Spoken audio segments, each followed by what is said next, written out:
المدخل إلى قواعد اللغة الشركسية.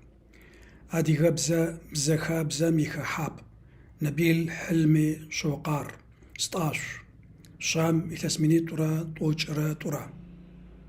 طريقة كتابة اللاحقتين ح مع الفعل. عندما تكون نهاية الفعل في حالة الزمن الحاضر أحد الحرفين ح يكتب بعدها الحرف الصوتي يربط شعره جيدا. اشحات زجيب خحا. تتكاثف الأشجار. تشغخر زخجحاخ. تشبك تخلط الرياح الحبال ببعضها. جبغم جاب سكر زكي غزحا. تتداخل الغيوم. وشراب شكر زخحا. يركب السيارة. كم يتصحى. يركض الطفل عند حافة البركة. جلزكم بسغنا مقشيت صحا. يخلط زكي غحا. يستطلع في داخل الشيء. يبلحا. يدور قيقحا. يزحف إلى داخل شيء عنوة. يبصحا. يتناقله زريحا. يركبهما على بعض. زغحا. يتكلم مبشأ. يصبر يشأ. يمد يده عليه ياء. وعندما يكون الفعل في الزمن الماضي تكون اللاحقة على شكل حا سخن ارتفعت حرارته. زجبلحاغ ضرب حوله.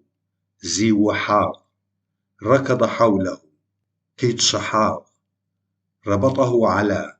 تريبخحاغ ركب على. تيتسحاغ تكلم. جشآغ صبر.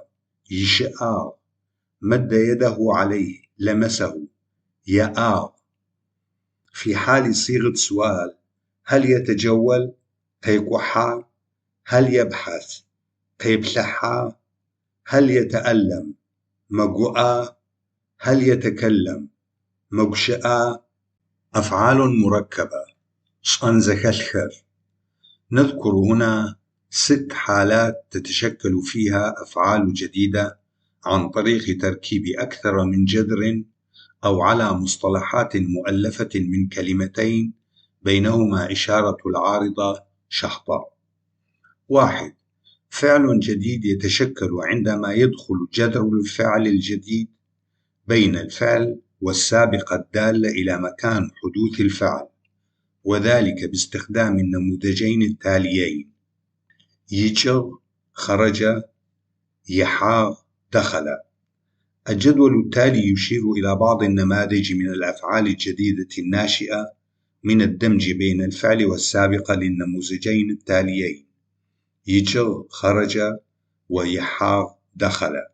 جذر فعل جديد: كلمة زائد سابقة.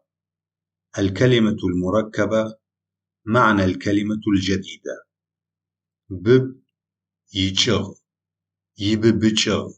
طار من داخل الشيء غرفة، كأس، بئر إلى خارجه.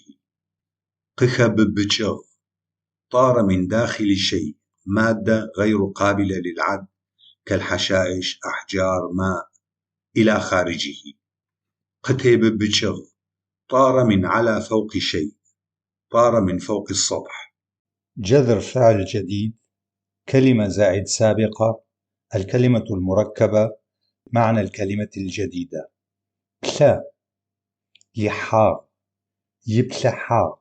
نظر إلى داخل شيء بتمعن وهو يبحث عن شيء، مثلا داخل غرفة. زيبلحاغ نظر حوله بتمعن. بصا يحاغ يبصحاغ زحف إلى داخل شيء. خبصحجغ عاد وزحف إلى داخل شيء. الماء، صخور، شيء غير قابل للعد. تس يحاغ يتسحاغ جلس في داخل شيء، جحر، حفرة، غرفة. يطس حجر، عاد وجلس في داخل الشيء.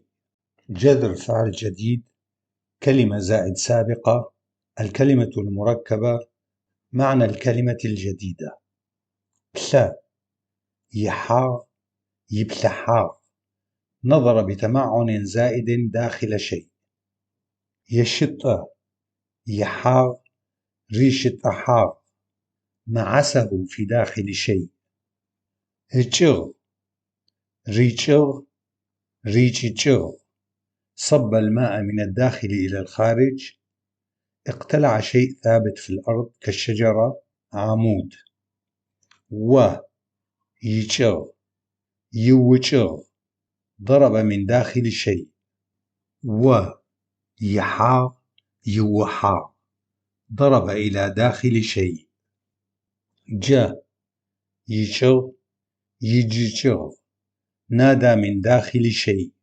ويمكن اشتقاق أفعال أخرى كثيرة باتصال جذر أفعال جديدة، وكذلك باستخدام سابقات أخرى مختلفة مع النموذجين يجغ، خرج، يحاغ، دخل، وذلك بعد استبدال الحرف ي بأحرف سابقات أخرى كما ورد في الجدول.